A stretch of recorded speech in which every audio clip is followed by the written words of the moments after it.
Les produits technologiques, smartphones, gadgets, objets du quotidien ne sont plus de simples outils fonctionnels. Ils sont devenus de véritables objets de désir, parfois au même titre que des produits de luxe ou de mode, qu'il s'agisse du tout dernier iPhone qui, il y a quelques années encore, suscitait des files d'attente dès l'aube, d'un aspirateur design qu'on exhibe fièrement dans son salon, ou d'une enceinte audio si esthétique qu'elle trône comme une sculpture. La désirabilité est désormais au cœur de la stratégie des marques high-tech. Dans notre culture actuelle, la technologie sert de reflet à nos goûts, à notre statut, et le design y joue un rôle crucial. Un produit attrayant va non seulement attirer les utilisateurs, mais aussi les engager émotionnellement. En fait, une sorte de désirabilité qu'on peut même justifier avec un tarif premium. C'est ce qu'on va tâcher d'explorer aujourd'hui, comment le design, l'expérience utilisateur et l'image de marque font qu'on a envie d'un produit plutôt qu'un autre. On va plonger dans l'approche d'Apple, pionnière un petit peu en la matière, l'automobile évidemment, les objets du quotidien réinventés ou encore l'audio haut de gamme, tous illustrent à leur manière comment la tech est devenue désir en faisant appel à la culture du design et au ressort du business de l'aspirationnel. Comment ça va, Rewan? Écoute, ça va pas mal. Sujet particulièrement intéressant aujourd'hui. Franchement, ça me fait grave plaisir d'en parler parce que là, ça réunit mes deux passions coup de cœur. Aujourd'hui, on n'a pas Mathieu avec nous. C'est un peu notre envoyé spécial de Chine, il y est encore. Donc, je vous propose d'écouter son petit big up qu'il a à nous faire. Salut l'équipe, j'espère que vous vous portez bien. Moi je suis en direct de la Chine, plus précisément dans la ville de Xiajing. J'espère que je le prononce pas trop mal. En tout cas, c'est au sud de Shanghai. Et en fait, j'ai été là-bas découvrir notamment une société qui, par certains aspects, pourrait ressembler, on va dire, à Webedia. En fait, ce qu'ils font plusieurs activités. Ils ont une activité, ce qu'on appelle de création et d'exploitation d'IP. En gros, ce qu'ils vont faire, c'est qu'ils vont créer et gérer des propriétés intellectuelles de célébrités. Ils vont leur permettre de développer leur marque autour d'artistes pour maximiser leur influence. C'est-à-dire, voilà, ils vont prendre des influenceurs et ils vont développer tout un écosystème autour. C'est un peu le MCU, on va dire, des produits, mais au sein d'un artiste ou d'un influenceur en particulier. Donc, on a eu la chance de découvrir le coach Joe, si je dis pas de bêtises, qui est un petit peu un espèce de Thibaut InShape et assez impressionnant. Le gars a 53 ans, il a un corps à tomber par terre et en fait, il a l'impression j'ai l'impression il paraît presque plus jeune que nous tellement il s'entretient super bien. Donc voilà, c'est une société qui est plutôt autour vraiment de gérer donc des marques autour des influenceurs et pas vraiment des influenceurs eux-mêmes. C'est là où ça va un petit peu se différencier d'un Webedia. Et ils font aussi ce qu'on appelle du new retail, c'est-à-dire qu'ils vont vendre des produits de gestion de la santé et des produits de soins de la peau via des canaux en ligne et physiques. Et leur marque de boisson de café Modong que j'ai pu goûter, qui est vraiment pas mal. Il y a vraiment des petites choses sympas et des gâteaux aussi très bons. Vraiment, ce qui est cool, c'est que moi, je suis plutôt team très sucré, on va dire.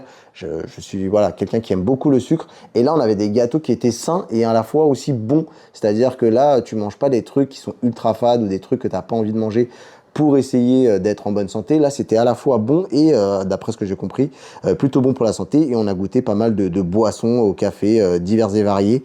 Et c'était vraiment pas mal. Donc, découverte intéressante. Et le 15 septembre, donc un petit peu avant, au moment où j'enregistre cet extrait, eh bien, j'ai pu découvrir une société qui s'appelle Dongyang Wanyu Entertainment. C'est une société qui produit des fictions, notamment des séries, des dramas, comme on les appelle ici en Asie, et qui sont à la recherche un petit peu de coopération pour percer dans d'autres marchés, notamment par exemple la France. Ils ont pas mal de séries qui cartonnent plutôt bien ici en Asie, et aussi également, ils ont des petites percées, des petites fulgurances, notamment sur les plateformes comme Netflix. Ils sont aussi parfois distribués sur Disney+. Il y a des choses autour de HBO. Ça sert à rien que je vous donne les noms des séries, ça vous parlera peut-être pas. Mais quoi qu'il en soit, nous, on a pu, donc avec notre délégation française, essayer de discuter avec eux comment ils pourraient, leur question c'était de savoir comment ils pouvaient intéresser le public français. Je me suis permis de donner mon idée sur la question et en gros, vous me dites si vous êtes d'accord avec moi les gars, de proposer, d'essayer de faire un petit peu comme en cuisine, c'est-à-dire que les restaurants chinois, on le sait, ils ont tendance à essayer d'adapter les plats pour nous occidentaux afin que le choc culturel soit pas trop violent et que gustativement parlant, on s'y retrouve et eux de leur côté gardent un petit peu le côté asiatique. Et eux, ils ont une volonté vraiment d'aller sur le segment plutôt de raconter des histoires d'amour, des histoires un petit peu de la comédie, mais beaucoup de l'amour, voilà, un côté très romantique. Et en fait, on leur a dit que ça aurait été pas mal d'essayer de cocher les cases des goûts des spectateurs français et pourquoi pas aussi également d'envisager de passer par de la coopération avec pourquoi pas des boîtes françaises et notamment même des crossovers avec des artistes français sur des productions franco-chinoises pour justement essayer de pénétrer en douceur ce marché-là.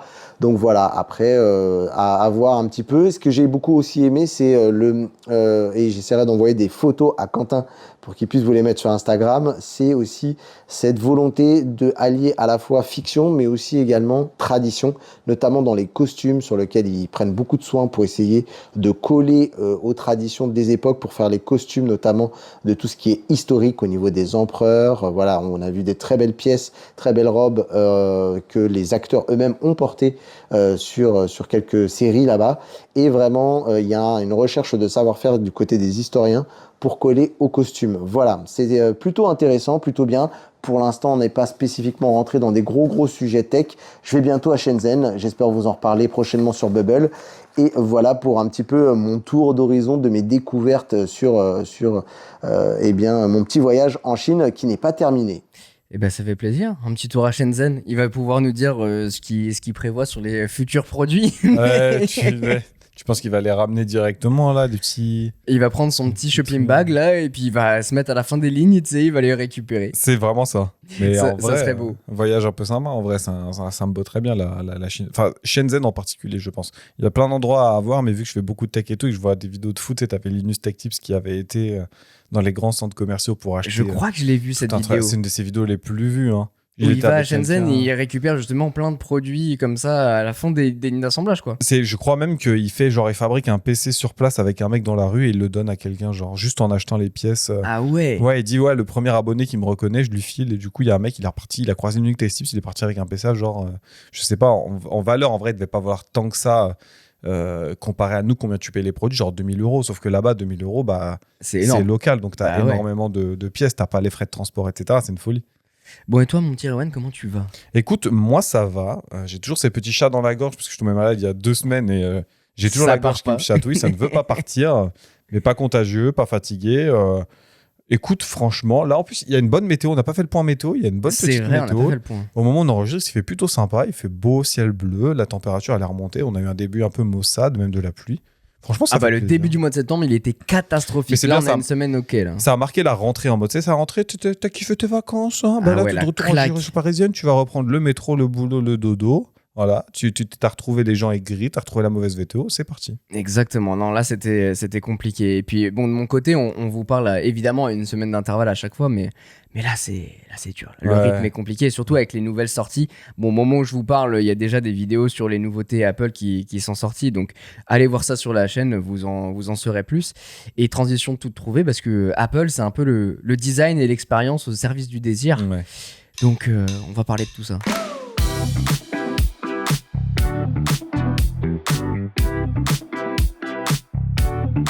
Effectivement, c'est difficile de parler de désir technologique sans évoquer Apple, une marque emblématique qui a su élever ses produits au rang d'objet culte, jusqu'à on collectionne ses anciens produits Apple, ce qu'on ne fait pas beaucoup avec beaucoup de marques. C'est vrai. Et dès ses débuts, Apple a formalisé une philosophie du marketing. Ça remonte à 1977 et c'est Mike Markula, premier investisseur d'Apple, qui expliquait comment conquérir finalement le cœur du public. Apple devait du coup à la fois avoir de l'empathie, comprendre intimement le client, du coup cerner ses besoins, ses désirs profonds, parfois avant même qu'il ne les exprime. C'est une phrase que Apple et Steve Jobs utilisaient beaucoup. Répondre aux besoins qu'on ne savait pas encore avoir. Ça, c'est une phrase iconique de Steve Jobs qu'il a perfectionné par la suite au fur et à mesure des sorties. Et, le deuxième point, c'est le focus, se concentrer, ne pas se disperser, mais se focaliser sur quelques points clés et les exécuter parfaitement. On en parlait en début de semaine avec De Vialet, c'est exactement ça. Peut-être qu'il fallait pas se disperser, mais se concentrer sur leur savoir-faire. Et contrairement à d'autres fabricants qui sortent par exemple des dizaines de produits, etc., en sortir un, le réduire, minimiser sa gamme pour privilégier la qualité de l'innovation plutôt que la quantité, ça peut alimenter du coup du désir et de la désirabilité chez pour chaque sortie de nouveau produit. Et enfin, il y a l'input qui est soigner l'image. Les gens jugent le livre à sa couverture et c'est un point sur lequel Mike Markula mettait vachement l'accent parce qu'il y a beaucoup de produits qui peuvent paraître médiocres s'ils sont mal présentés et c'est pour ça qu'ils ont commencé à mettre cette routine de présentation, de keynote, etc. pour un peu créer un moment autour d'un produit qui est annoncé et surtout chaque détail compte dans la présentation, que ce soit à la fois... et c'est un truc qui revient souvent quand on reparle de Steve Jobs dans les documentaires, dans les films, c'est que ça va à la fois de la première typographie qui va être utilisée à des pièces, comment c'est assemblé, bien les faire. Tout doit être important dans le processus. Ouais. Tu penses quoi de ces 3 règles ? Mais en fait, ce qui est fou, c'est que je suis retombé, je sais plus dans quel contexte, sur les vieilles pubs de Apple. Mais les pubs genre des premiers Macintosh, tu vois, qui étaient à l'époque des PC que tu pouvais facilement trouver en entreprise. Parce qu'il y a même une époque où Apple, ils faisaient des serveurs, pour te dire à quel point ça évolue. Aujourd'hui, tu les retrouves un peu dans le secteur professionnel. Mais comparé à Windows, ça reste quand même à la marge, même si ça a tendance à se multiplier. Il y a de plus en plus de MacBook en entreprise et d'iMac. Et pas que chez les créatifs. Et en fait, quand tu regardais ces pubs-là, tu te disais, mais en fait, c'est fou parce que tu as le logo Apple à la fin et le produit sur une pub qui dure peut-être 30 secondes, tu le vois 2 secondes le produit. Et c'est vraiment, voilà, outre le fait que le mec, quand il tient sa souris, tu as l'impression qu'il la tient main droite, qu'il est à moitié allongé et tout. Tu vois que les mecs, ils savaient pas s'en servir du PC globalement, c'est ça que ça veut dire. Mais tout était dans le ressenti de la pub. C'était, il parlait au téléphone avec sa femme et tout, il lui disait on a des invités ce soir, ok, je peux rentrer tôt. Mais qu'est-ce que ça voulait dire, je peux rentrer tôt ? C'est sur mon Mac, le travail, il est agréable. Je suis pas pressé. Mon taf, il sera bien fait et j'aurai pas besoin de faire des heures sup. Je peux profiter. Et c'est marrant comment cette atmosphère, ils t'ont gardé ça petit à petit dans le sens où, ouais, vous voulez être concentré quand vous êtes au travail, mais ça doit pas être un problème. Une contrainte. En fait, ça doit glisser. À l'époque, il n'y avait pas de question d'anticipation des problèmes, mais c'était dans le sens, l'objet est là pour te servir et tu ne deviens pas prisonnier du produit. Et je pense que c'est ça qu'ils ont gardé et qu'ils ont continué à infuser à travers leurs produits. Et ça se rejoint même dans quelque chose que tu as dit tout à l'heure, c'est ne pas faire de quantité au niveau des produits. Non seulement ça permet de dire que tu vas te positionner sur un truc particulier, que du coup, le modèle que tu vas avoir va être un modèle statutaire, mais en plus, pour leurs équipes, ça permet de vraiment peaufiner l'utilisation. C'est-à-dire que moins de produits à sortir, c'est moins de produits à développer et surtout à maintenir. Donc ça veut dire que les coûts, tu peux les mettre plus efficacement dans une certaine catégorie de produits pour à la fois qui coûte moins cher à développer et pourtant qu'il y ait une grande quantité de soins qui soient apportés. Tu vois, là où tu peux avoir, je prends l'exemple un peu évident, mais Xiaomi, tu te retrouves presque même plus dans les gammes tellement tu en as truc T, E, Ouais. Pro, Ultra Pro. Même pour les gens, c'est confusant. C'est vraiment, ça peut vite être un problème et c'est quelque chose sur lequel je pense qu'ils essaient de travailler, notamment dans la mise à jour des nomenclatures des OS. T'as iOS 26, Watch 26, enfin tous les OS Maintenant c'est 26, c'est calé sur l'année. C'est ça, ouais. Il y a un truc intéressant que ça m'a fait penser quand tu parlais des publicités. Ça me fait penser à la première publicité de l'iMac, il me semble, où justement ils ont fait tout cette espèce de film sur 1984. Ouais. Montrer comment 1984 ne sera pas comme 1984, référence à Big Brother, le film, George Orwell, le roman, le livre. Et ça passe aussi, je trouve, à la fois sur les publicités, où ils vont raconter une histoire, un côté émotionnel, même sans montrer le produit, et aussi avec le packaging. Il y a un truc fou, culturellement parlant, c'est qu'aujourd'hui, les packaging Apple, plus que les autres, sont devenus une vraie expérience sensorielle. Ah, mais bien sûr. Jusqu'à, il y a des ingénieurs qui sont là pour créer et designer la boîte des produits pour avoir une expérience, un effet waouh, un ralentissement quand tu l'ouvres la boîte, c'est dingue. Mais en fait, de tout Apple, moi, c'est un truc que j'ai remarqué, tout bout en bout, c'était en fait quand tu n'achètes pas limite, tu pourrais te méprendre à croire que tu achètes un bijou. Ne serait-ce qu'au moment où tu arrives, Je suis assez d'accord. Tu vois la boutique très premium, très léchée, tu rentres dedans. C'est très épuré, c'est très bien éclairé, c'est très blanc. Les produits sont sur des pédestals. Ils sont vachement démarqués du reste. Ils sont présentés comme des objets de luxe. Donc, j'ai dit des bijoux, mais ça pourrait très bien être des montres. C'est des bijoux en fin de compte. Mais tu vois, dans la manière dont c'est présenté. La mode de luxe, c'est effectivement arrangé comme c'est un produit de luxe. T'as des mecs qui viennent, qui te conseillent, qui te disent bah ouais, pour votre utilisation, c'est ça et tout. Tu rentres chez toi. Alors, tu l'ouvres presque comme si c'était un rituel. Ouais, mais c'est vraiment ça. Et ça, toi, tu l'as tourné un petit peu comme ça dans tes réels où il n'y a pas de musique, où juste tu touches même le ressenti de la boîte. Exactement. Quand tu le déballes, tu retires la boîte au-dessus. dessus qui est un petit peu ventousé, tu l'ouvres, boum, il y a le produit directement. Tu vois ça, tu tombes direct sur, voilà, c'est ton téléphone, c'est ton produit, c'est ton statut. Le produit, il est autant démonstratif et même l'expérience, ne serait-ce que de faire son acquisition, te dit, putain, je suis quelqu'un. Ouais, et puis je trouve que ce rituel de déballage, justement, ça crée un moment spécial parce que t'achètes pas déjà de téléphone tous les jours. Non. Et du coup, le packaging, c'est devenu une sorte de mise en scène théâtrale presque où t'es là, t'es en train de vivre un moment. T'avais un rituel quand t'achetais les jeux quand t'étais petit en boîte ou pas? Moi, dès que je l'ouvrais, je sentais. Je faisais pareil. J'adore l'odeur des nouveaux CD. Je rentrais chez moi, donc déjà j'avais la boîte, j'ouvrais le plastique. Dans la voiture, je lisais le livret. Ah ouais, jusque-là, livrets, putain. bien sûr, dans la voiture, je lisais le livret. Et je me rappelle, j'avais ma petite commode, enfin pas ma commode, mon armoire où je rentrais, où je mettais les jeux, mon étagère, c'est le mot que je cherchais. Et je le rangeais proprement à chaque fois par ordre d'acquisition, tu vois. Ok, dans l'ordre croissant, trop bien. Et je me rappelle que c'était un moment fou. Tu sais, quand t'achetais un nouveau jeu, t'étais en mode oh, putain, trop bien et tout, je vais pouvoir profiter. Et c'est un peu, je trouve, ça me rappelle un peu, c'est un peu l'effet Madeleine de Proust, mais sur les produits comme ça, quand t'achètes, t'es trop content de l'acheter. Et puis il y a un côté juste de joie enfantine, quoi. T'es là, comme si t'étais à Noël, tu déballes un truc, tu t'es fait un cadeau. Content, tu t'es fait un cadeau, tu profites de l'expérience. Et pour l'anecdote, en 2023, on recensait plus de 25 milliards de vues YouTube de vidéos comportant juste unboxing. Ah mais non, mais l'unboxing c'est un game de ouf. C'est un truc de dingue. Et bon bah moi je suis adepte de ce truc là. Si j'avais pu en faire mon métier comme unboxer rapide, je l'aurais fait. Mais c'est vraiment, je sais pas, il y a une sorte de science relaxante et satisfaisante de déballer un produit.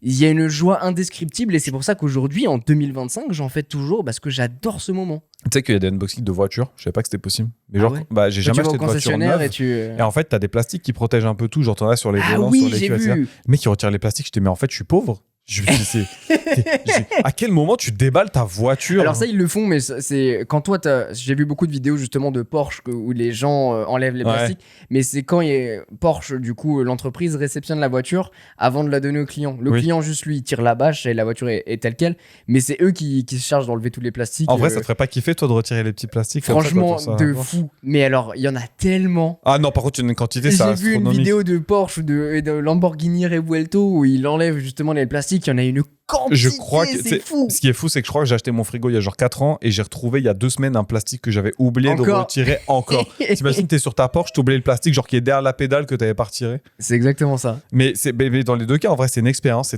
T'arrives, tu récupères le produit quand t'es à Noël. T'as toujours 2 teams, tu sais, pendant Noël et tout. T'as le mec qui va prendre le temps de le déballer, qui va ouvrir proprement le petit paquet, enfin le petit emballage que tu lui as fait, qui va ouvrir le nœud proprement, et t'as le sagouin qui arrache les trucs. C'est exactement ça. Et les deux se comprennent. Il y en a où tu vas préférer profiter du moment du cadeau et tout, et l'autre où tu veux l'arracher parce que ce que tu veux c'est le produit. L'instant en fait, il est important, mais c'est pas le même niveau. T'es pas pressé pareil. Là où Apple sont très forts, c'est que quand tu déballes les produits, t'es en mode oh, mais rappelle-toi, même les gens qui se filmaient à la sortie des Apple Store pour les montrer quand t'avais les caméras et tout, le nombre d'iPhone qui ont été pétés. Tombés, ah ouais, putain. Ça, heureusement qu'ils ont travaillé dessus, hein, mais ouvrir un produit Apple pas sur une table, impossible. Jamais de la vie. Impossible. Même en dehors de chez moi, c'est impossible. Je pense que n'importe quel produit, à moins que ce soit un Big Mac, c'est hors de question que j'ouvre dans la rue, je pense. Bon, en tout cas, ouais, c'est ça. Je pense que le packaging fait partie de l'expérience, ça fait partie aussi du produit. Et fun fact, cette année, par exemple, la boîte de l'iPhone Air, et on va y venir, est différente des boîtes des autres iPhones. J'ai envie que ce soit vraiment une boîte toute fine, tu sais, parce que maintenant, il n'y a plus de chargeur en Europe. Donc en vrai, elle est beaucoup plus petite, beaucoup plus fine. Et surtout, visuellement, sur les autres boîtes, on va avoir l'iPhone de dos. Là, on va avoir l'iPhone sur la tranche.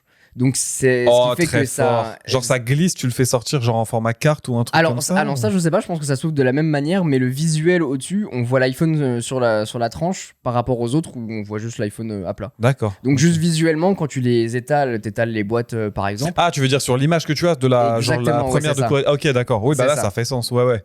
Donc c'est pour montrer qu'il y a voilà, c'est aussi posséder ces produits, c'est comme les gens qui font la collection des boîtes. Enfin bref, on pourrait faire un sujet entier sur l'unboxing. Mais c'est là où Apple un vrai sujet, c'est fort quoi. C'est là où Apple est trop fort, c'est-à-dire que ils ont réussi à créer un attrait, même pas pour le produit, mais pour tout ce qui gravite autour. Ouais. C'est des produits positionnels. Le fait de l'acheter exceptionnel, le fait de le déballer exceptionnel. Bon, le fait de le reprendre, il est un peu moins parce que vas-y, quand tu vois combien c'est repris, ça, c'est un peu compliqué, même sur le programme de reprise. Mais en fait, tout. du moment où il le travaille jusqu'au moment où il le sort, jusqu'au moment où tu l'achètes et pendant la durée de vie du produit, c'est fou. Tout est fou. Aujourd'hui, Apple continue d'appliquer cette recette. On le voit avec du coup l'iPhone Air annoncé en 2025. C'est un exemple frappant où on voit que le design suscite du désir et aussi de la friction. Où on est vraiment sur un nouveau positionnement. C'est une nouvelle catégorie qui a été introduite. Alors est-ce que ça va durer ou pas, mais on verra, l'avenir nous le dira. Qui mise tout finalement sur la finesse et la légèreté. Un truc qu'on n'avait pas depuis des années. Et c'est sûr que sur les 4 modèles, quand on les regarde, il y en a un qui sort du lot. Visuellement et esthétiquement parlant, c'est l'iPhone Air. Et il y a un vrai plaisir esthétique désormais qui revient sur le devant de la scène, là où on cherchait sur les précédentes itérations à des petites innovations incrémentales. Alors ça reste un beau produit esthétique et tout ça, mais lui se sépare complètement de cette voie où on va chercher de la performance, de l'attractivité, des meilleurs perfos en photo, là où l'iPhone Air, lui, va miser sur l'essentiel en gardant l'aspect design, quoi. Ouais, là, ils ont vraiment plus misé sur la partie le produit est agréable à regarder et je pense que c'est un tour de force au niveau ingénierie, parce que Apple, je pense qu'ils voient bien que maintenant, l'ère du smartphone, c'est pas des gros téléphones, au contraire, c'est plutôt des téléphones fins. Moi, l'iPhone Air, je trouve que niveau design, c'est encore une fois, c'est une preuve qu'ils savent le faire, mais je trouve qu'il n'a pas spécialement de sens. Un téléphone fin, tu t'en fous à partir du moment où il s'ouvre pas. J'aurais préféré que dans la gamme, ils réintroduisent un iPhone mini qui, lui, pour le coup, est un peu plus petit, qui était incroyable. Ils l'ont fait une fois, ils se sont chauffés, puis après, ils l'ont plus jamais fait, alors que je trouve que là, il y a un marché de ouf. Parce que pour moi, l'argument principal des gens qui aimaient bien l'iPhone Air, et je pense que tu en fais partie, mais qui ne veulent pas l'acheter, c'est qu'il y a trop d'inconvénients, à la fois potentiellement sur l'autonomie, même s'ils ont annoncé, je sais plus, 40 heures de vidéo playback, donc de lecture vidéo, ce qui n'a aucun sens au niveau de l'autonomie, mais bon, c'est la manière d'Apple de présenter le truc. Les appareils photo et tous les problèmes qu'il peut y avoir du coup au niveau des performances, puisqu'ils t'ont mis la dernière puce, je crois la A19 Pro, mais qui ne sera pas la A19 Pro de l'iPhone Pro. Tu ne peux c'est la pas. même. Ouais, mais je veux dire, au Il y niveau a un performance, CPU en moins, je crois. voilà, ils vont te la brider, puisque niveau performance, tu n'auras pas autant de batterie, et surtout, plus gros téléphone veut dire plus de potentiel de dissipation thermique. Donc, potentiellement, Surtout que le 17 Pro a la dissipation thermique intégrée. Ouais, ils ont la vapor chamber, mais ça, pareil, bon, je vais pas parler dessus, mais mon Pocophone F1, il en avait une de vapor chamber. Ils arrivent ça en 2025, je l'avais en 2013. Ça, c'est les innovations Apple, comme ils aiment bien présenter. Mais au niveau du design, tu vois, c'est ça. Je trouve que ils ont vu le truc, ils vont le faire, et mais je mettrai ma main à couper qu'ils vont plus jamais le faire. Ils l'ont fait sur cette gamme-là, ils se sont chauffés, ça va disparaître après. Bah, je pense qu'il y a deux équipes. Il y a effectivement les aficionados qui vont se dire bon bah il y a des compromis. T'en parlais sur la batterie, sur l'appareil photo aussi, hein, qui perd l'ultra grand angle par rapport même à un iPhone 17, mais qui vont peut-être se dire bah je vais quand même y aller parce que le design est cool. Mais je suis d'accord avec toi. Hein, au-delà du positionnement tarifaire qui reste quand même très élevé, mais vu que c'est un truc qui sort du lot, que bah il y a même un nouveau nom, hein, iPhone Air, qui sort des autres gammes.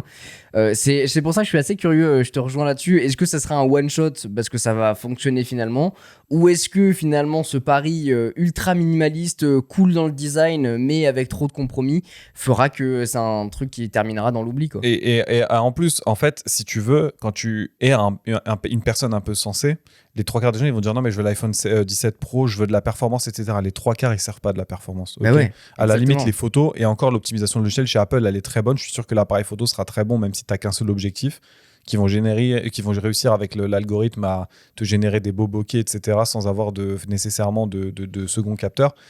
Pour autant, les 3/4 des gens, ils s'en foutent. L'autonomie, tu cherches ton téléphone tous les soirs. Il y en a qui le cherchent au taf. Moi, je suis team, je le charge le soir. Donc, en vrai, pour moi, ça sera même pas un débat. Limite, c'est un téléphone qui serait bien en second téléphone pour des professionnels ou quoi. Et encore. Mais les 3/4 des gens, en vrai, ça conviendrait parfaitement d'avoir un iPhone Air, ne serait-ce que pour la perf. Bah, d'après les premiers retours, moi, que j'ai vu rapidement, j'ai essayé de pas trop me spoil à l'heure où on enregistre ce podcast. Apparemment, l'autonomie serait surprenante pour ce téléphone-là. On serait un équivalent réellement sur un 16 Pro. Donc, tu peux largement l'utiliser, avoir des performances et tout ça sans trop de problèmes. Et je pense que derrière ce design, Apple veut jouer sur le côté on a un appareil qui est presque transparent à l'usage, où il est tellement fin et léger que c'est un truc qui disparaît un peu dans ta manière de l'utiliser plutôt que la grosse brique que sera l'iPhone 17 Pro. Mais ça rentre bien même dans le changement de l'interface, hein. Le liquid glass, tu vois, c'est épuré, c'est léger, ça fait penser à des bulles. Bah, des bulles, ça flotte dans l'air. Donc en fait, limite, tu as l'impression qu'il faut que tu oublies que tu as un téléphone dans les mains et que c'est plutôt un... Comment dire ? le prochain niveau de supprimer l'interface, c'est de supprimer l'appareil en fin de compte. Donc ça rentre un peu dans ce sens-là. Je pense qu'il y a un truc aussi qui illustre bien cet iPhone, c'est le désir émotionnel. C'est que je pense qu'il y en a beaucoup, ça va être le désir d'avoir ce téléphone qui va surpasser la fiche technique. Ils vont se dire, bon bah en fait tant pis, je vais prendre ce téléphone parce que je le kiffe. Cette année c'est d'autant plus probant où c'est le seul smartphone entre les Air du coup et les 17 Pro qui a un grand choix de coloris qui n'est pas insensé. Enfin, orange cosmique, un bleu ou un silver, versus une version titane beaucoup plus finie, avec un côté un peu shiny, en noir, en blanc, en doré, je crois. Ouais. Et je crois qu'il y en a un autre. Mais du coup, il y a vraiment une palette de couleurs qui a été imaginée comme finalement Apple faisait ces dernières années sur les autres modèles. Mais toi, je pense qu'il y a vraiment une scission quoi, qui se fait. Mais je suis d'accord, outre le fait que je comprends pas le positionnement au niveau des couleurs pour l'iPhone 17 Pro, Je mais ne ça, comprends pas. c'est un autre débat. Est-ce que toi, tu te verrais craquer pour un 17R, sachant que toi, tu fais partie des utilisateurs hardcore du produit ou pas? Honnêtement, est-ce que tu pourrais faire une impasse? Je suis vraiment en train de me poser la question, est-ce que je le fais ou pas? C'est que là, j'attends de le tester, voir dans les conditions réelles si c'est intéressant, parce qu'il y a vraiment une grosse hésitation à partir dessus, tellement il me donne envie. En vrai, je peux comprendre dans la mesure où aujourd'hui, toi, tu fais partie des utilisateurs qui, à la fois, testent les nouvelles mises à jour, mais au-delà de ça, vont un peu plus loin que l'utilisateur lambda, dans le sens où tu vas un peu sur les limites du produit, etc. En vrai, ce serait un peu un jeu d'échecs de se dire, je prends l'iPhone Air, je fais l'impasse, mais j'essaye juste parce que, en vrai, bah, ne serait-ce que toi qui aimes bien prendre des photos, maintenant, tu as ton petit appareil que tu peux prendre Exactement, à côté. Donc, ça aurait du sens. Donc, en vrai, tant que tu as l'autonomie et que tu n'as pas à faire d'impasse sur l'autre chose, notamment les applis que tu utilises, bah en vrai, ça pourrait être un choix viable. Tu regardes pas spécialement de films dessus. Niveau voyage, en vrai, ça va et ça pourrait le faire. Donc, en vrai, ça pourrait avoir du sens si tu es prêt à faire l'impasse pour moi sur la partie appareil photo. Exactement. Pour moi, j'ai mon petit appareil photo que j'embarque partout. En vrai, l'autonomie, ça peut pas être pire que mon 16 Pro qui est pas terrible, qui chauffe beaucoup. Et quand je suis amené à faire qui me tient la journée, hein. Mais si je suis amené à me déplacer, j'ai quand même ma petite batterie MagSafe parce que c'est aussi un sujet. L'iPhone Air vient avec une batterie dédiée pour son usage, ce qui peut poser des questions sur sa réelle autonomie. Donc c'est pour ça qu'il y a beaucoup de choses qui rentrent en jeu. Moi, mon plus gros point, c'est la caméra ultra grand angle que j'adore utiliser. Maintenant, si les autres fonctions, l'aspect esthétique et tout ça prennent le pas sur cette fonctionnalité, je serais prêt, je pense, à faire le compromis. Et en plus, tu t'en sers déjà sans coque et tout ça, donc en vrai, ça aurait pas grand écart. Mais c'est vrai que l'iPhone Air, quand je l'ai vu, je me suis dit, ok, c'est Apple qui se la pète. Mais en vrai, ça fonctionne. C'est-à-dire que le produit, il est beau. Bon, la caméra arrière, qu'on soit fan ou pas fan, ça, c'est un débat. Moi, personnellement, je kiffe pas trop, mais il y a des composantes obligées de les mettre là-dedans. Tu vois, je trouve qu'ils ont fait plus. Ça ressemble de plus en plus au Pixel, en fin de compte, un petit peu. Mais ça reflète bien la dynamique d'Apple de tout ce qui est fait, est bien fait, est léché. Et surtout, c'est pour moi la seule marque avec une seule dans la tech qui est Nothing, qui, quand tu aperçois les produits, tu es en mode, je sais qui l'a fait. Je sais, ne serait-ce que. Je pense que tu pourrais prendre en photo le coin d'un MacBook et tu pourrais dire c'est tel MacBook de telle génération. J'en parlais dans une vidéo où je mettais uniquement les contours des produits Apple et je leur dis regardez, tu sais exactement à qui ça appartient. Mais c'est un exploit de faire ça. T'imagines, toi, dingue. Tu mets un enjoliveur d'une voiture et tu dis, ouais, ça vient d'où? Même pas un enjoliveur, un bout du pare-choc, un bout de la lame. Genre, d'accord. Le travail est quand même gargantuesque. Ça rejoint une phrase que disait du coup Mike Markula par rapport à ces règles dont je parlais. C'est le génie d'Apple ne réside pas seulement dans ses produits, mais dans sa discipline. Et je trouve que avoir cette discipline, ce qui est fait depuis des années, et malgré ce qu'on en pense, et malgré les choix que Tim Cook a pu faire, malgré le positionnement d'Apple aujourd'hui, qui semble un petit peu sur la sellette sur beaucoup de sujets, dont l'IA dont on ne parle pas ici. Mais ils ont réussi à maintenir un haut niveau de désirabilité qui est dingue, je trouve, après des années. Donc il y a des aficionados, mais même les gens qui rentrent, qui découvrent la marque, ils sont toujours excités par la marque. Un petit peu comme Nothing, je trouve. Ouais, bah Nothing, ça se perd un petit peu, je trouve. Le problème avec Nothing, c'est que ça fait encore dans des designs qui sont...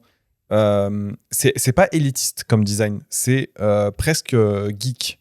C'est en mode un peu industriel, un petit peu presque underground. Je sais pas comment l'expliquer. Je suis assez d'accord avec toi. C'est un peu, tu rentres dans une cave londonienne où tu sais que tu vas avoir une boîte de nuit. Bah c'est Nothing quoi. C'est ça. C'est un design très très exprimé, très très dessiné. Très industriel, très geek en fin de compte dans l'aspect de la marque. Alors moi je suis complètement fan, hein, c'est-à-dire que quand tu regardes ne serait-ce que les petites lumières qui t'ont mis derrière, le casque audio avec l'espèce d'aspect transparent où tu apparais que sur les téléphones, comme si tu avais vraiment les composants qui étaient quasiment à nu, moi je suis très très fan.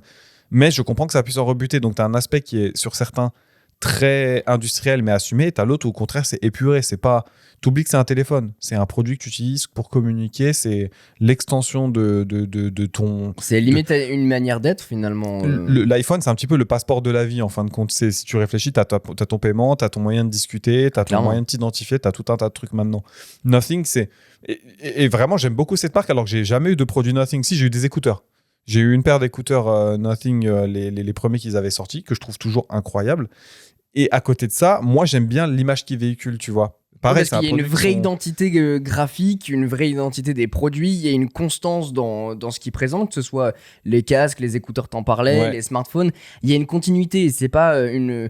Ils se cherchent pas d'un produit à un autre, d'une année à une autre en faisant des trucs radicalement différents, je trouve. Non, et ils ont gardé les bons côtés de OnePlus, c'est-à-dire des interfaces très très épurées, des trucs qui sont vraiment bien intégrés. Même chez la gamme CMF, si tu as besoin d'un très bon Android entrée de gamme à le payer pas trop cher, tu peux y aller sans aucun problème. Et d'ailleurs, je trouve que quand j'ai vu l'iPhone 17 Pro avec le orange, je me suis dit, mais c'est un Nothing. Tu regardes de dos, c'est exactement le même orange que les Nothing qui peuvent sortir.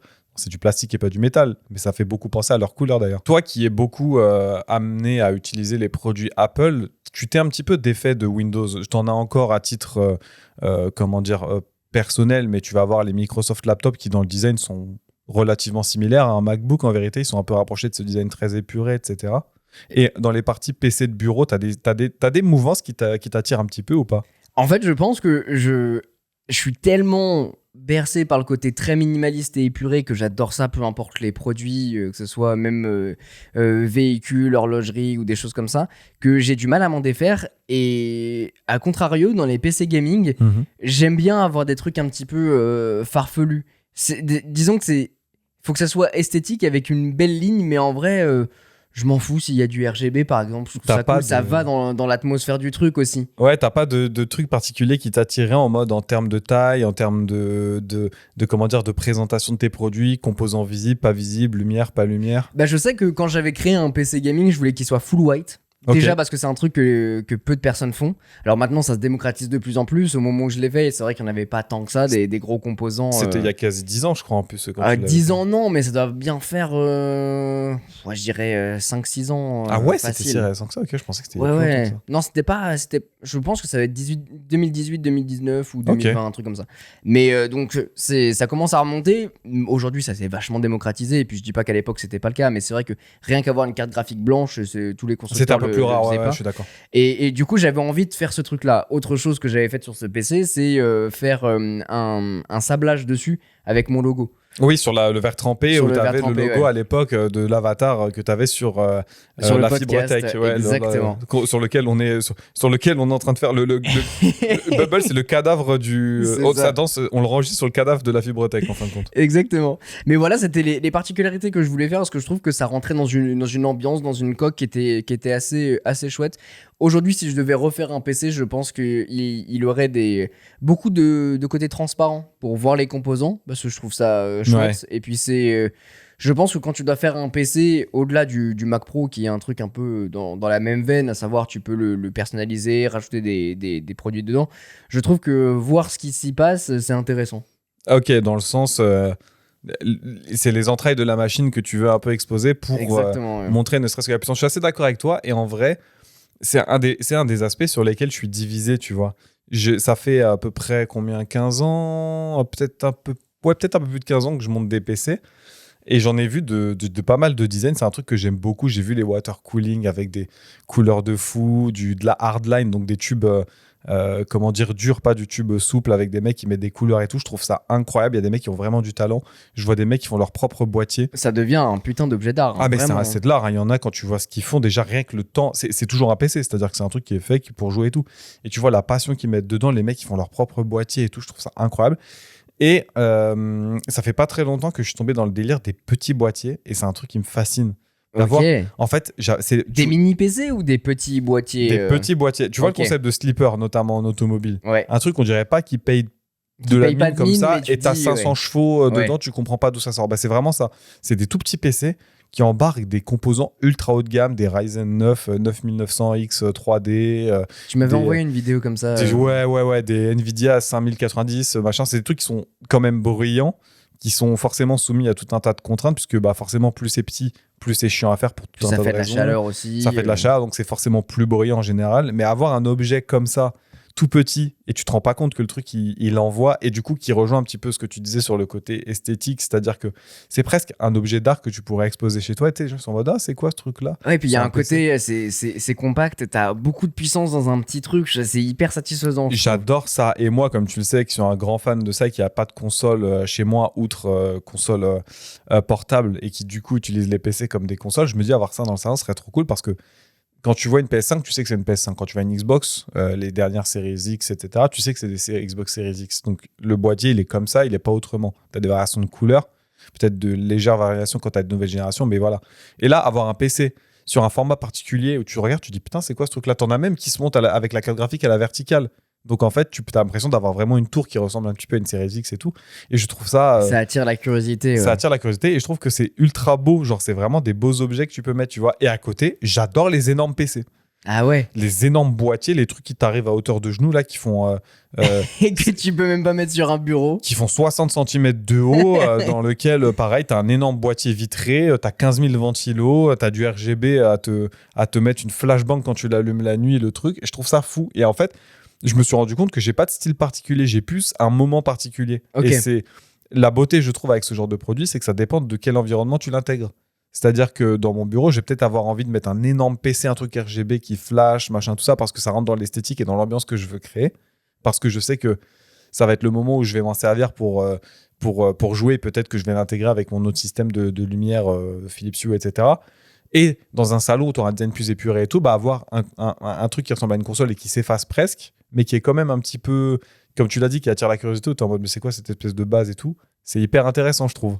Il y a un entre-deux à prendre. Moi, ce que j'aime beaucoup avec cette philosophie des PC de manière générale, c'est que je trouve que tu peux vraiment te l'approprier par rapport à beaucoup d'autres produits de manière générale. Enfin, c'est rare aujourd'hui un produit technologique que tu peux faire toi, personnellement, Ouais. avec l'esthétique que tu as envie. Alors, tu es dépendant de certaines choses, de certaines marques sur les boîtiers, etc. Mais de manière générale, tu peux le customiser de manière complètement freelance si tu as envie et si tu as aussi un petit peu le savoir-faire, parce qu'il y a des trucs qui c'est un petit peu du bidouillage, mais je trouve ça fou et c'est assez exceptionnel pour le remarquer. C'est un truc qu'on voit pas partout. C'est ça, en vrai, mis à part le système d'exploitation que tu vas mettre dessus, où là, tu es limité à globalement Linux ou Windows, le reste, tu peux faire ce que tu veux. Et puis même si tu n'as pas envie de le monter, tu peux très bien acheter les produits, te faire aider. Tu as plein de plateformes qui te permettent de te faire aider, puis te le montent moyennant finance et ils te l'envoient déjà tout monté. Tu as juste à soit installer Windows si tu l'as pas pris, soit à l'installer une fois que tu es chez toi. Donc en vrai, n'importe qui aujourd'hui peut faire le PC qu'il a envie, chose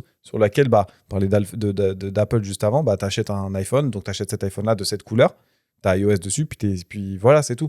Donc c'est moins positionnel dans le sens où tu ne rentres pas dans une espèce d'élite de ouais, je possède un produit Apple de dernière génération, mais tu es en mode j'ai fait le produit à l'image que je voulais lui donner. Et ça, c'est rare. Et ça donne beaucoup de liberté, à la fois de liberté d'expression et de mood. Tu sais ce que je voudrais faire à l'occasion?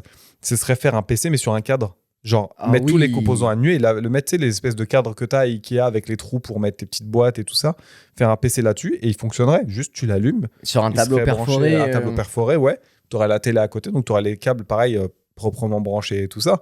Mais je trouverais ça fou de dire, ouais, c'est quoi, c'est un PC. J'avais vu ça avec un mec complètement fou qui, dans sa Batcave, on va l'appeler comme ça, il avait effectivement mis une télé centrale et une énorme commode, je sais pas, on va dire Ikea par exemple, avec des cases où il y a toutes les consoles rétro qui étaient là. Ouais. Et il a fait partir les câbles sur son mur, un petit peu comme on va dire ça, une sorte de carte mère, où tous les câbles sont vraiment, c'est angle droit, Qui sont angle droit, raqués bien et qui sont propres raqués et tout. hyper propres, comme un électricien finalement qui va faire un beau tableau électrique. Ouais. Et c'était exceptionnel.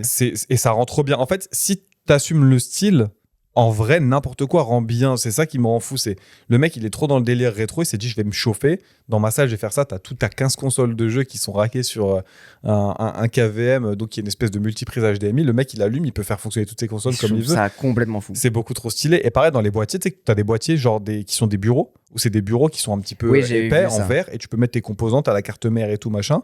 Mais ton PC, il est dans ton bureau. Dans ton bureau. Je crois que les produits célèbres, c'est les Lion Lee qui en font des comme ça. Mais en vrai, l'idée, elle est folle.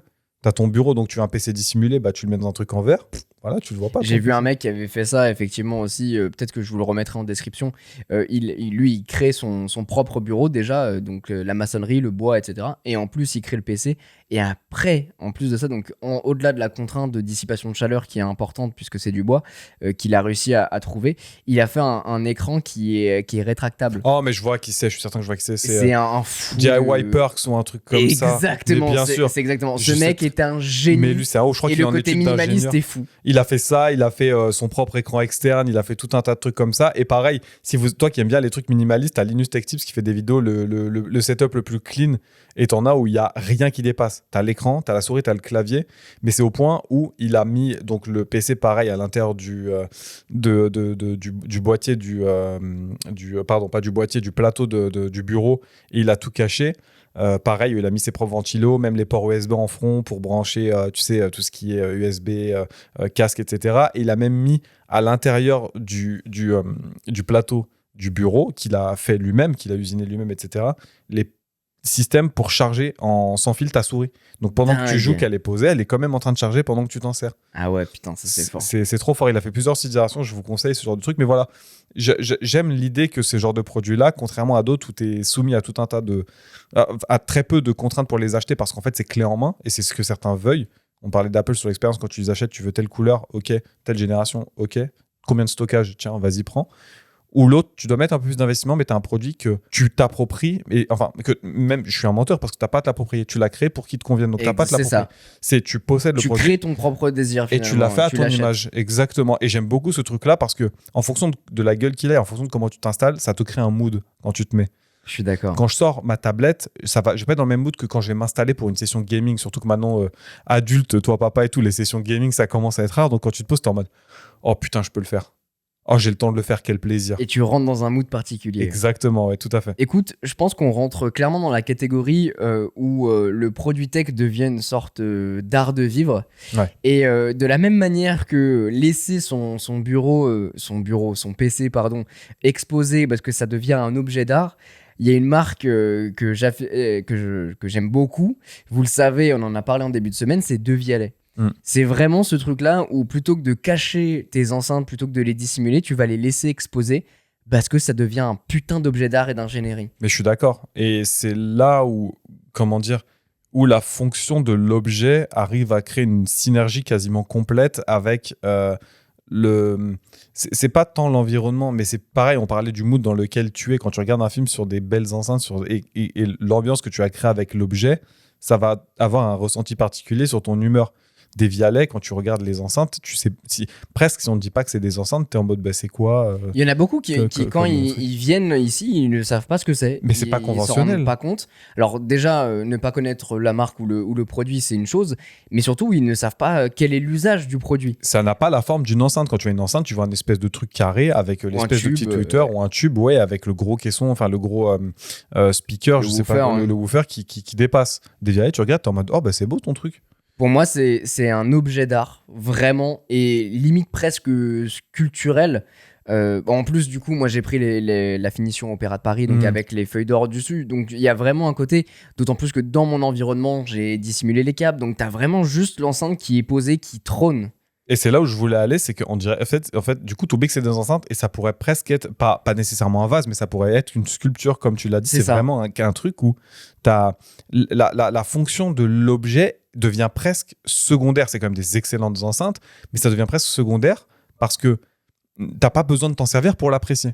Juste, c'est là et ça donne une esthétique et une ambiance particulière à ta pièce. Je pense que c'est ça qui est compliqué aujourd'hui avec Devialet, c'est qu'ils ont su créer une sorte de niche de luxe technologique C'est-à-dire que tu achètes les enceintes à la fois pour le côté très esthétique, un petit peu le positionnement de l'iPhone Air finalement aujourd'hui, parce que tu veux avoir de la puissance, tu veux avoir une bonne qualité, et ça, tu fais confiance au savoir-faire, à l'ingénierie française qui a été mis en place avec De Vialet, et de par son savoir-faire qui a été mis en place sur d'autres produits.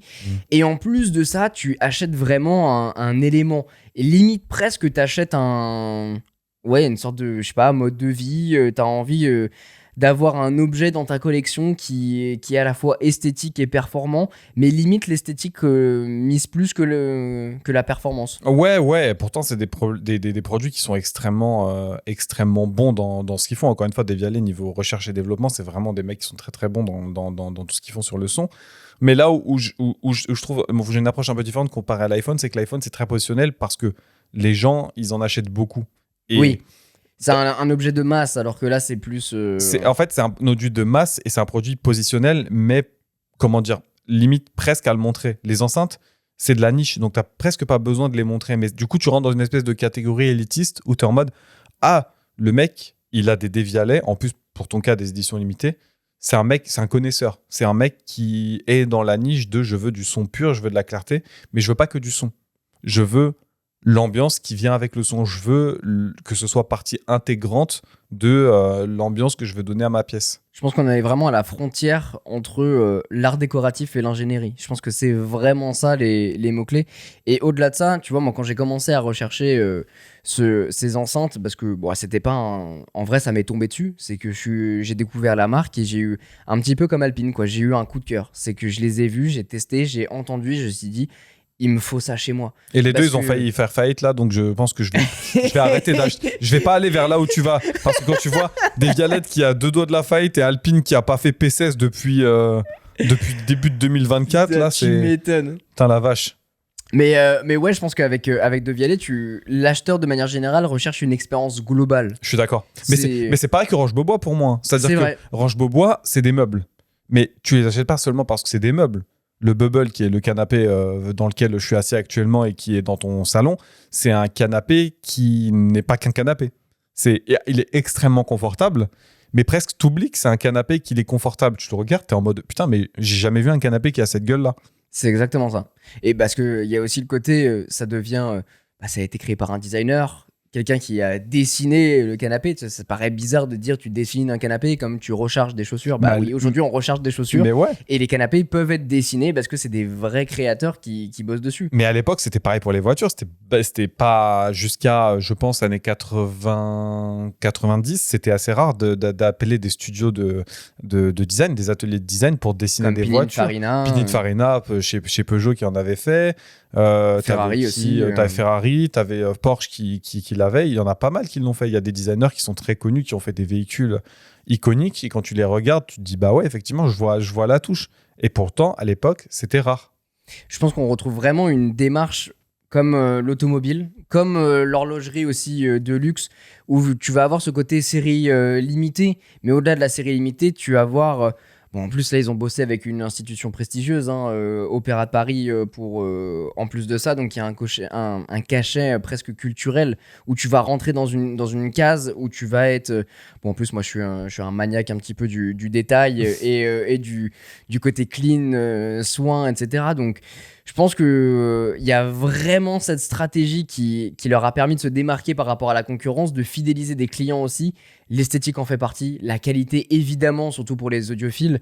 Je vais pas vous refaire le schéma de début de semaine où effectivement je vous ai parlé des nouveautés de Vialet avec les fantômes Ultimate qui sont dans la lignée, dans la continuité de ce qu'ils ont fait jusqu'à présent. Mais voilà, je trouve que le design demeure sculptural, presque organique. On veut avoir une sculpture dans son salon, en plus d'avoir une bête d'enceinte. Donc pour moi, ça coche vraiment toutes les cases. Et ça devient du luxe technologique, vraiment. Je trouve que De Vialet, ils ont su prouver qu'un objet peut devenir attrayant par le design, avec une mise en scène en plus de ça. Quand tu allumes les enceintes, quand tu commences à pousser le son, tu vas avoir des débattements sur les côtés. Enfin bref, il y a vraiment un côté sculpture qui vit, quoi. Et c'est pour ça que j'adore cette marque et que j'adore ces enceintes, même s'ils ont frôlé la casse avec leur perte considérable en 2024 et la reprise, etc. Il y a Ouais, une grosse restructuration, quoi. C'est toujours pareil quand tu fais des produits comme ça qui sont un peu élitistes, où tu fais pas nécessairement de la masse, mais que tu fais des produits qui sont assez premium, etc., sachant que tu as peu de rotation dans tes produits, comment est-ce que tu fais pour les vendre et tout, mais ça n'enlève rien à l'effort qu'ils font pour l'ingénierie et à la fois, encore une fois, créer un produit, et c'est un truc qu'on retrouve dans tous les secteurs où tu as des produits qui sont à la fois beaux et à la fois fonctionnels. Comment tu fais en sorte que ce soit un bon produit qui remplisse bien son travail, donc une enceinte qui fasse du bon son, et à côté un produit qui soit quand même beau,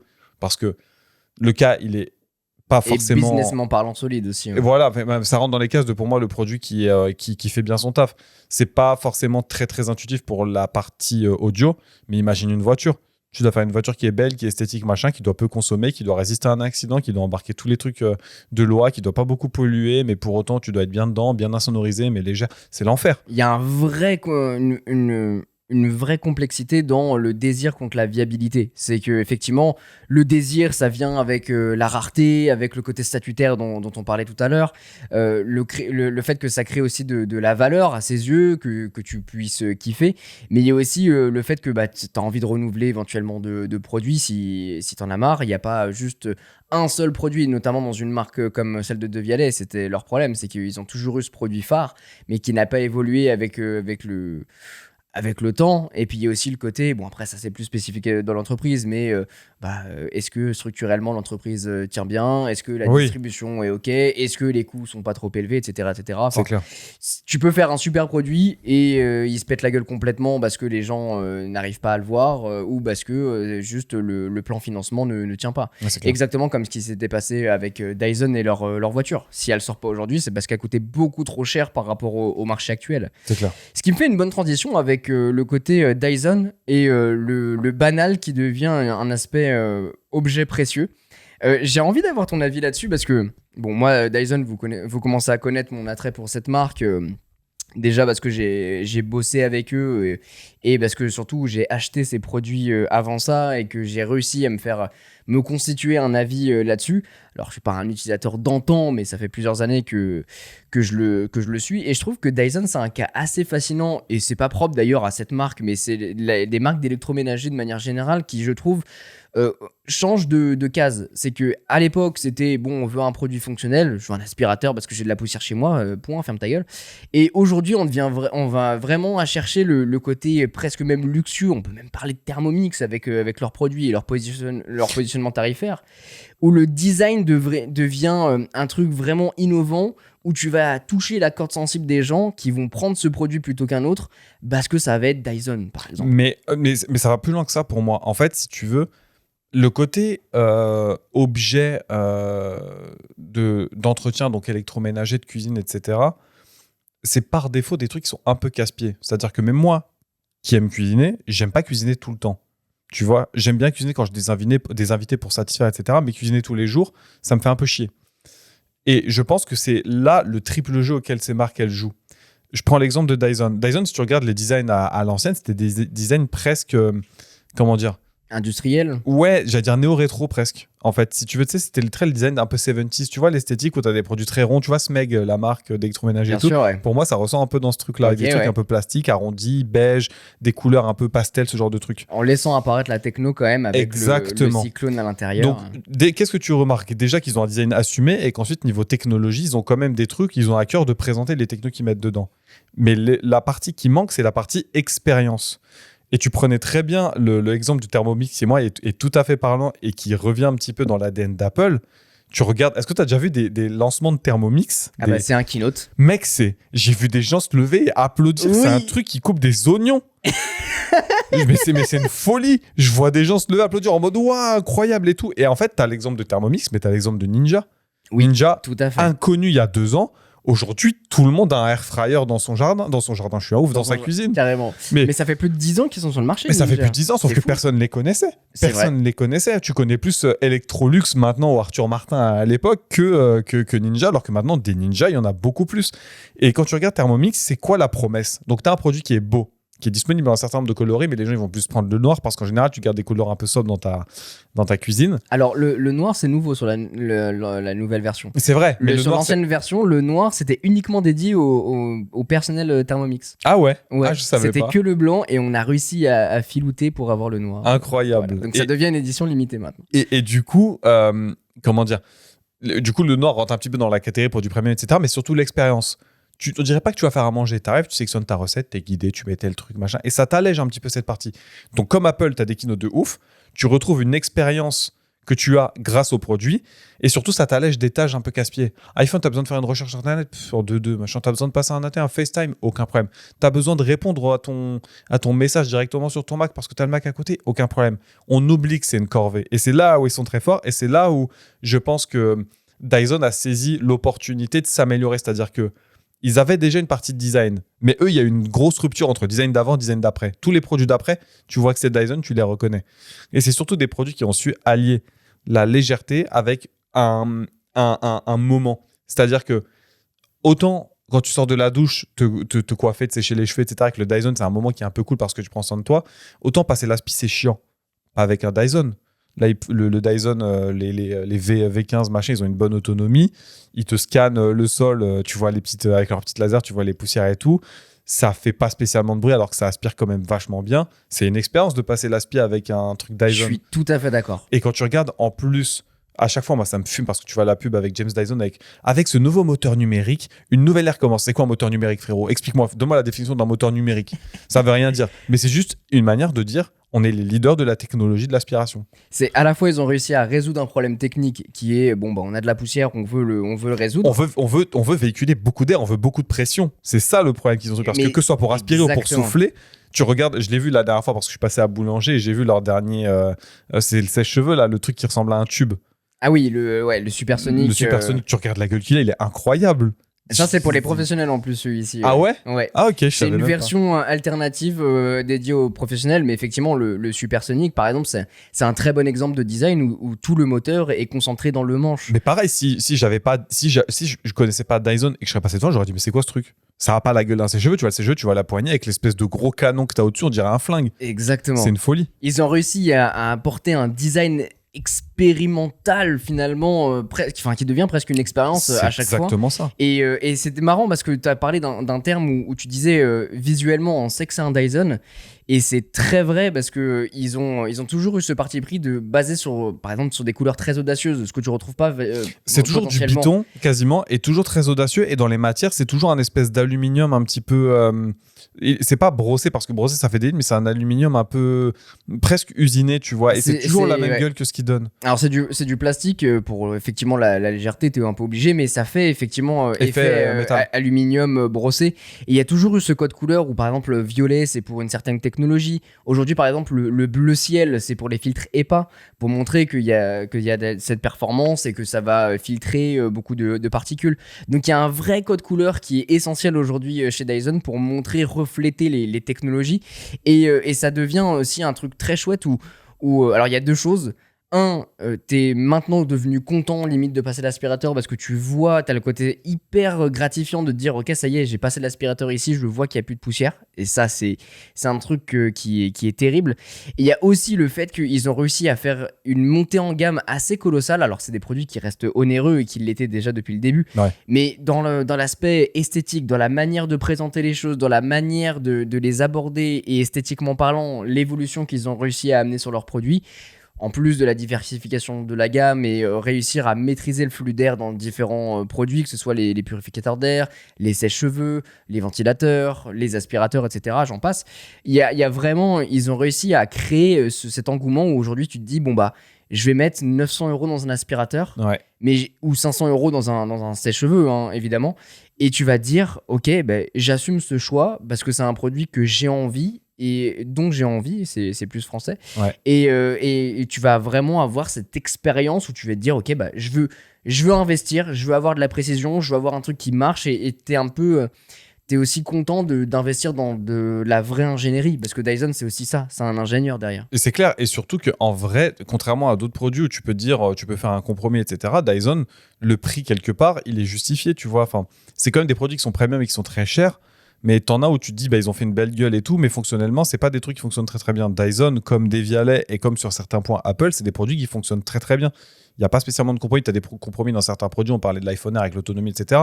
Mais moi, ma femme, je lui avais offert le sèche-cheveux. Et en vrai, mais moi, je me suis surpris à l'utiliser parce qu'en vrai, c'est une folie comment la taille d'un produit comme ça peut expulser un tel volume d'air à la seconde. C'est une folie. Le ventilateur, tu regardes, déjà, c'est un ventilateur sans pale. Tu le regardes, pareil, tu sais même pas que c'est un ventilateur, le truc. Tu regardes la quantité d'air qu'il déplace dans une pièce pour la taille qu'il fait. C'est assez fou. Et je pense que, tu vois, c'est là où Dyson s'est loupé pour moi sur leur aspirateur robot.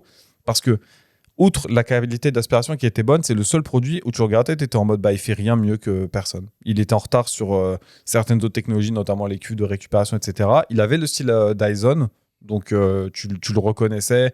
Il était un peu transparent, il avait l'aspect un peu industriel, il avait quand même le code couleur et tout.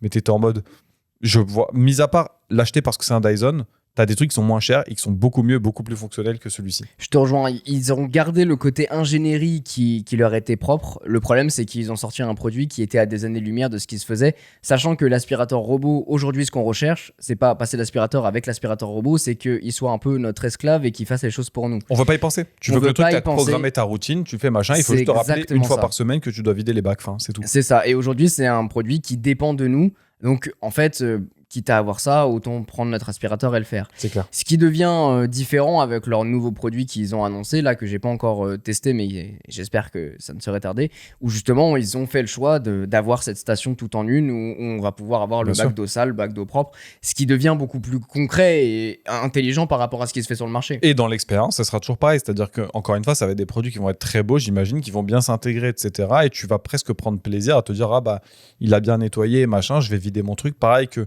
quand tu veux te pomponner et tout, t'es content de te servir du sèche-cheveux. Pareil que. Enfin, tout est dans le ressenti, en fin de compte. C'est vraiment éloigné. Un bon design, c'est un truc qui s'intègre bien et qui te fait oublier presque la tâche pour laquelle tu le sollicites à la base, ce qui la rend moins pénible, en fin de compte. Ce que des marques comme Thermomix, comme Devialet, comme iPhone, comme Tesla, de certaines manières, avec l'intégration quasi symbiotique de leur expérience utilisateur dans le milieu de la conduite et dans l'ergonomie globale et le ressenti de ton produit, ont parfaitement réussi à faire. Pour moi, Dyson l'a bien compris. Les produits incarnent l'idée qu'on n'achète pas un appareil ménager, mais on s'offre la maîtrise technologique.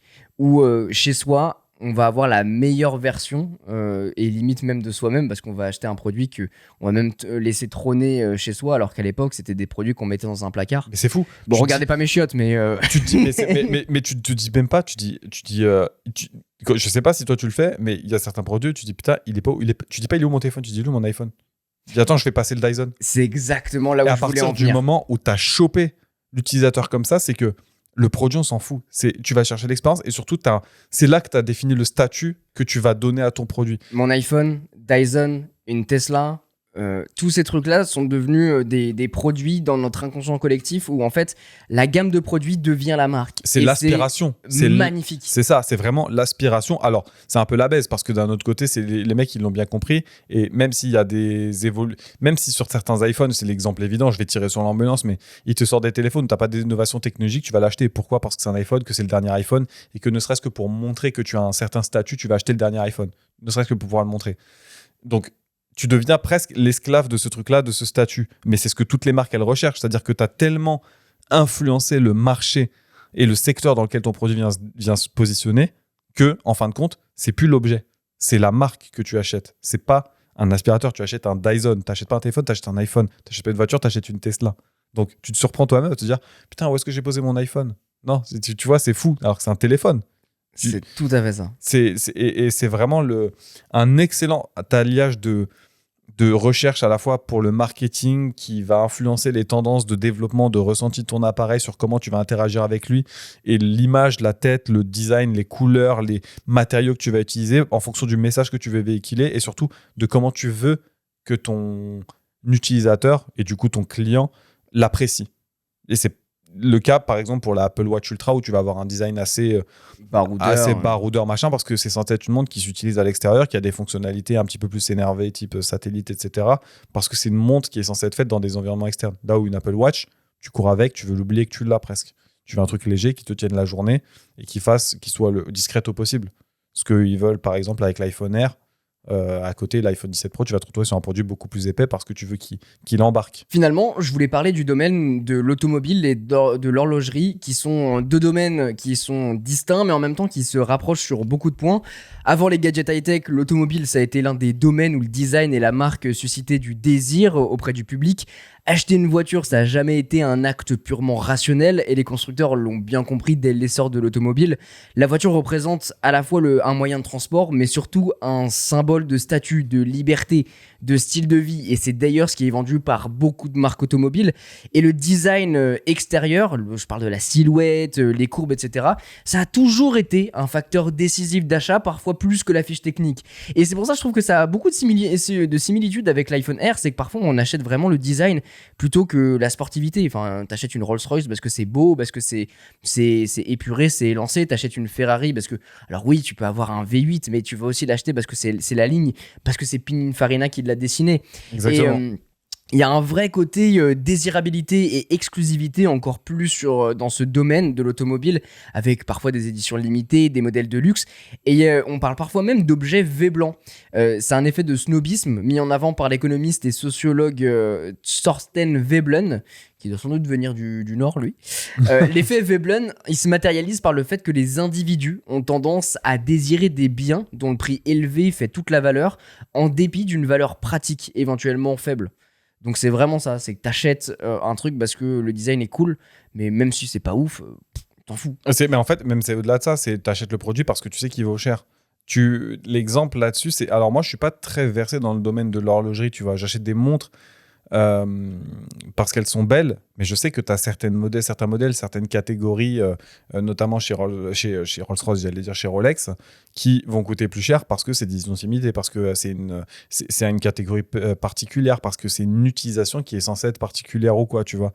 Et c'est un truc, je comprends l'ingénierie derrière et je trouve ça fou, mais sur le prix de certains montres et surtout le marché, enfin le caractère un peu spéculatif dessus, j'ai un peu de mal. Mais je retrouve le même délire sur d'autres trucs à la con, genre les cartes Pokémon, tu vois. Complètement. C'est l'aspect de se dire je crée de la rareté par justement la rareté du produit, mais maîtrisée, c'est-à-dire c'est pas un truc qui a un héritage de fou. C'est la marque qui crée la rareté. C'est la marque qui crée la rareté, je trouve. En fait, c'est là où j'ai la limite. C'est-à-dire, tu parlais de Ferrari, une Ferrari d'époque, type Ferrari Enzo, qui est la dernière qui a été faite la F40, la dernière qui a été faite du vivant d'Enzo Ferrari, qui a vraiment l'esprit Ferrari avec le V12 à l'arrière, machin, même si lui il préfère V12 à l'avant et roue arrière à propulsion. Tu te dis ok, celle-ci qu'elle ait de la valeur, je peux comprendre parce que c'est la dernière de son créateur de la marque, un mec qui était en plus connu pour être une tête de con mais qui a tenu jusqu'au bout la marque debout et qui a des sacrifices assez importants. La valeur elle est justifiée. Là où faire une montre parce que c'est une collab avec un mec que tu n'as jamais entendu ou parce qu'il n'y en a pas beaucoup, mais parce qu'il n'y en a pas. C'est un peu le syndrome McLaren, tu vois. McLaren, tu achètes une McLaren particulière, ils te font 15 séries limitées au moment où les gens ils n'achètent plus les modèles de base. Il y a 15 séries limitées qui vont venir derrière. Et Lamborghini aussi. Ouais, attends, Lamborghini, McLaren, c'était vraiment les pros. Après, tu as Bugatti qui l'a fait sur l'Aveyron. L'Aveyron, ils ont dit, t'inquiète, on va les vendre tranquille et tout. En fin de compte, t'as des éditions limitées à plus savoir quand en foot. L'or blanc, Hermès, machin, truc. Tout le monde a une édition limitée. Parce qu'il faut les vendre. Ouais, je pense qu'il y a deux choses. Par exemple, avec l'horlogerie, je pense que les montres de luxe, à l'image de Rolex dont tu parlais, ils jouent ce même rôle depuis des décennies, à savoir que tu vas avoir l'expérience de l'objet.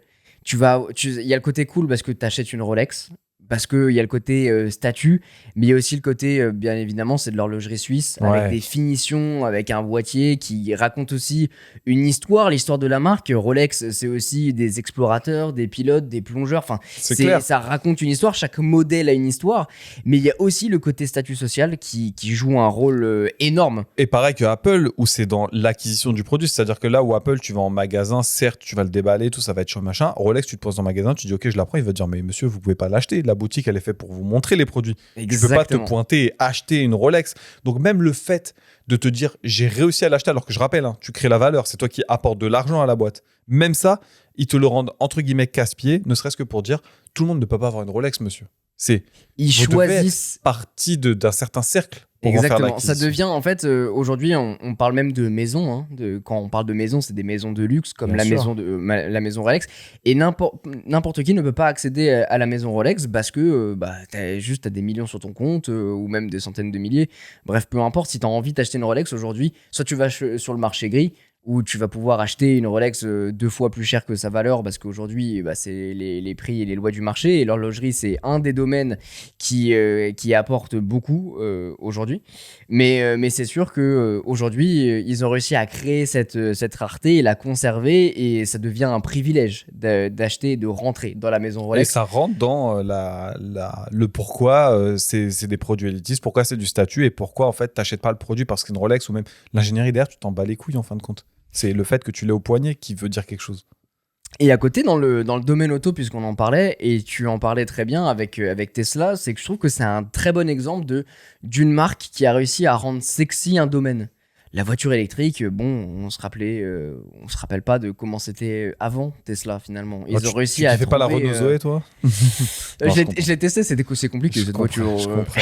C'était la moins pire, hein, pourtant. Et pourtant, à c'était la l'époque. moins pire. Mais ils ont misé sur un design épuré, sur une expérience rien que pour commander ta voiture. T'as 3 options à choisir, le reste est inclus de base. Ils ont réussi à apporter cette expérience que peu de marques ont réussi à faire en proposant justement à la fois l'habitacle minimaliste, mais aussi l'expérience globale d'aller acheter, récupérer sa voiture. Et combiné à ça, je pense que, et c'est aussi pourquoi c'est un peu spécial, c'est qu'il y avait le côté du visionnaire qui était derrière, qui poussait la marque. C'était là où je voulais aller. En fait, si tu veux, Tesla, c'est un enchaînement de beaucoup de choses. C'est-à-dire que quand Elon Musk il est arrivé chez Tesla, parce que je rappelle qu'il n'a pas créé Tesla, la Tesla Roadster, c'était un produit non seulement de niche, et en plus sur lequel il y avait des belles innovations, mais simplement il s'était concentré sur la partie c'est un véhicule électrique. Pour rappel, c'était un châssis de Lotus Elise qu'ils avaient mis dedans, ils avaient mis un moteur électrique, c'était très rigolo, mais ça n'allait pas aider la marque à se développer. Quand Elon Musk il est arrivé, il s'est dit ok, où est-ce qu'on veut aller? Lui, ce qu'il veut, c'est faire de la masse. Et en fait, les gens n'aimaient pas l'électrique. Donc, qu'est-ce qu'il a fait? Déjà, il a développé avec la marque des réseaux qui permettaient de rendre la charge beaucoup plus accessible. Les technologies Tesla sur la charge, si je dis pas de bêtises, il les a open sourcées, notamment pour doubler BMW, qui eux étaient à la course à l'électrique. Il s'est dit, plutôt que de dire une technologie propriétaire où les gens vont devoir payer pour accéder à certaines catégories de charge et tout, je vais open sourcer le truc, mais comme ça, les gens vont choisir ma techno, au lieu d'aller vers la techno de BMW. Et ensuite, il s'est dit, Tesla, c'est électrique. L'électrique, je pense que c'est le futur, mais les gens veulent pas y aller. Comment je rends le truc accessible? Et il a créé, pareil qu'avec Apple et d'autres produits, une expérience autour de ce produit. C'est-à-dire que oui, c'est une voiture de base, tu choisis la couleur, tu n'as pas trop d'options, mais tu rends pas l'expérience compliquée. Si tu rajoutes beaucoup d'options comme Porsche, qui sont des produits très élitistes pour le coup, tu peux doubler le prix de ta voiture et surtout, tu sais pas quoi choisir. Tu sais que Il y a Porsche, plein de trucs. Porsche, tu peux acheter le régulateur et pas le limiteur Oui. de vitesse. C'est une folie, c'est la Alors même ligne de c'est la même code, chose. il y a les 2 boutons, machin. Ouais. Donc, c'est un exemple un peu pour dire que eux, ils ont visé la simplicité et ils se sont dit de toute façon, tu l'as la voiture. Donc, les options, il n'y aura pas besoin. Tu payes un abonnement pour tout ce qui est système embarqué avec pareil, et c'est un bundle. Tu payes 10 € par mois, tu as ta musique, tu as ta navigation améliorée, ce genre de truc, planificateur de trajet, machin. Il t'a donné une esthétique particulière qui, encore une fois, est faite aussi pour réduire le coût des pièces, puisqu'il a voulu que ça se vende pas trop cher, donc faire des pièces d'un pan avec pas des espèces de juste un écran et pas des boutons, des trucs à droite à gauche, t'as moins de pièces à fabriquer, donc c'est plus facile à fabriquer, t'as moins de marge d'erreur, t'as moins d'ingénieurs qui bossent, moins de mécaniciens, moins d'assembleurs sur les lignes pour mettre les trucs un à un. Et Dieu sait que quand t'as un problème, déjà c'est compliqué pour qu'ils te réparent le truc et que ça sort pas toujours clean des usines. Mais c'est là où ça a été très très fort, c'est que il a réussi à transformer une contrainte en opportunité. Et force est de constater que quand tu regardes aujourd'hui le nombre de véhicules qui sont vendus, la valorisation boursière de Tesla, il a réussi. Et au-delà du fait de ne plus avoir juste une voiture qui consomme pas de l'essence, tu participes limite à un futur technologique qui apporte de l'innovation dans l'ère moderne des véhicules. Tu as toute une satisfaction qui est derrière. Tu as l'expérience de la conduite, tu as des innovations technologiques, notamment avec l'autopilote qu'on ne devrait pas avoir en France de sitôt, mais qui existe. Je savais que, alors, je pense que c'est un truc que j'ai un peu éclipsé dans ma tête, mais tu as des clubs, genre club des fans de Tesla du 95, du 75. Ah, mais il y en a machin. plein, il y a des rassemblements de Tesla. Et je ne fou. comprends pas cette partie-là, parce qu'encore une fois, c'est des voitures électriques, oui, c'est des jolies voitures et tout, mais de par le fait qu'il n'y en ait pas énormément, Tu veux parler de quoi quand tu les rassembles? Genre, tu vas parler des options que toi, tu as rajouté dedans, que tu as commandé sur AliExpress et tout ça? Mais Ou des galères que tu as eues avec le SAV? c'est un peu comme les clubs Porsche, comme les clubs Alpine, Ouais, etc., où ça, les gens se rejoignent pour la passion. Et au-delà du véhicule, c'est juste pour discuter d'une marque qu'ils aiment bien. C'est vrai, je pense que je suis un peu trop limité parce que Tesla, j'arrive pas à comprendre en fait le délire autour. En fait, si tu avais une Porsche Roadster, je peux comprendre. Une Porsche Roadster, une Tesla Roadster, parce que la marque, elle a 14 ans.